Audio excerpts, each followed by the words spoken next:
بسم الله الرحمن الرحيم الحمد لله رب العالمين وصلى الله وسلم على سيدنا محمد وعلى آله وصحبه وسلم. We're looking today at the third section in Al-Imam al-Dabusi's Taqwim al-adilla, and it is a short section which he calls Al-Qawl fi Anwa' al-Ḥujaj nafsiha, discussing the types of proofs themselves or within themselves. And to contextualize this discussion, we can just recap, the journey he's taken us on so far. He started off with the need for personal and societal perfection, the need to undertake this journey, to be guided by spirit and intellect, and to overcome lust and ego. And that this journey, which involves discovering and nurturing one's innate ability to reason with God's law, or to arrive at the fiqh, the penetrating insight into the meanings of sacred injunctions. He said this journey is only possible once we know the types of ḥujaj, and we've really reflected on the ḥujaj, which I've been mentioning here, or translating as proofs of sacred law. And then in the second section, he spoke about a general categorization. He called them asma anwa' al-ḥujaj, the names, the broad names that can be given to these proofs. The ayah, that which is a certain proof. The dalil, the articulate proof. The illa, or the cause, and the hal, which is the assumed state that something is in. And he spoke about these types of proof, why they are named such, the types of knowledge they guide one to. And he said each of these could be evident or hidden. Requires reflection to arrive at. So really a sort of addendum to this last discussion is the current one, which is why it's quite brief, but it segues into then discussing the sacred proofs, which he wants to do after this section. In this little addendum to that last discussion, he wants to highlight that the proofs that one needs for this journey of personal and societal perfection, the proofs are not just sacred and textual, but they are also rational. And that small point is the focus of this short section. So he says here, al-ḥujaju naw'an. If we have another categorization of them, other than the names he gave us last time, if we step away from those names, generally we can say the proofs are of two basic and broad categories: aqliya and sharʿiyya, rational and then sacred stroke textual. He says, وَكُلُّ نَوْعٍ قِسْمًا. Each of these are of two types: that which gives you necessary and certain knowledge, and that which gives you probable knowledge, muģiba and muģawwiza. He says the muģiba, that which gives you necessarily gives you knowledge, it's that which causes knowledge definitely regarding whatever it is indicating, and it's not possible that the alternative is true. Once you come across this proof, you necessarily know something to be the case, and the opposite not to be the case. The alternative is this probabilistic knowledge, probabilistic proof, which we can call what it gives you knowledge, even though you understand the alternative is also possible. So we can call this probable knowledge. So each of these can be can lead to necessary knowledge or probable knowledge. What is the ḥujja aqliya? It is that which is known to be a proof through the indication of the intellect alone. Whereas the shar'i is that which is not known to be a proof except through a revelation from God, or the pathway and the teachings of his Prophet sallallahu alaihi wasallam. For example, the verses of the Holy Quran or the hadiths of the Prophet sallallahu alaihi wasallam. And this breakdown is the only objective of this very short addendum to the last discussion, that the ḥujaj aqliya are important, that the intellect is a means to arrive at the proofs which concern us. What is correct conduct? What is the pathway to human and this societal perfection he spoke of in the first section? So it says this general breakdown, this understanding, we don't know any disagreement regarding it, because here's one reason why.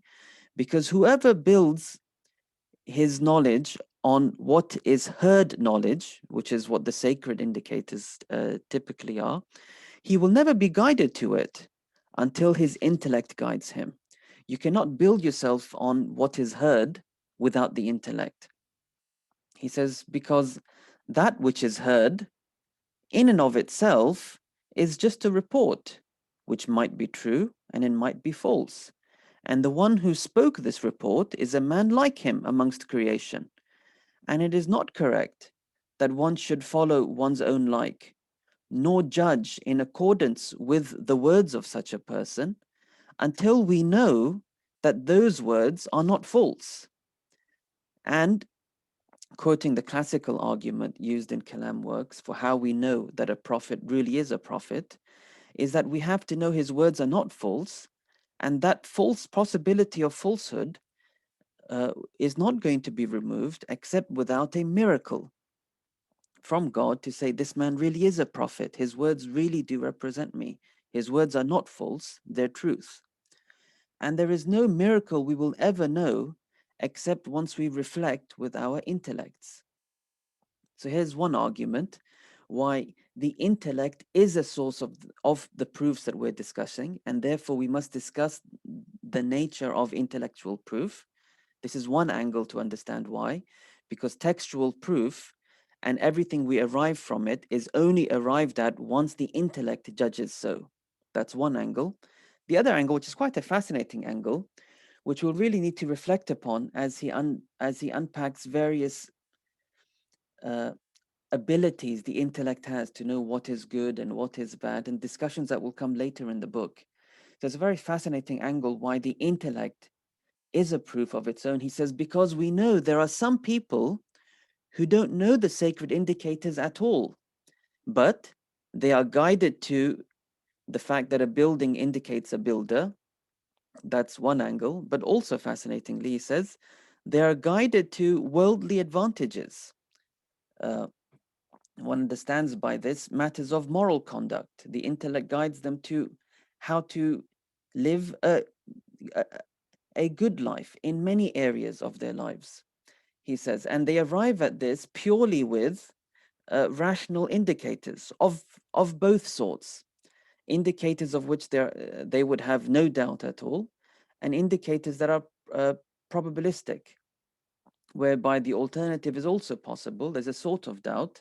And so people with no sacred guidance, we observe them guided to many worldly advantages, areas which the sacred indicators also tell us are good. And they do this with purely rational inference, with both sorts of rational inference, areas which they have no doubt are correct, and areas which they have some sort of a doubt. And he says sacred indicators are likewise, they also fit into this. So what he wants to say is the intellect can sometimes guide us with certainty and with probability.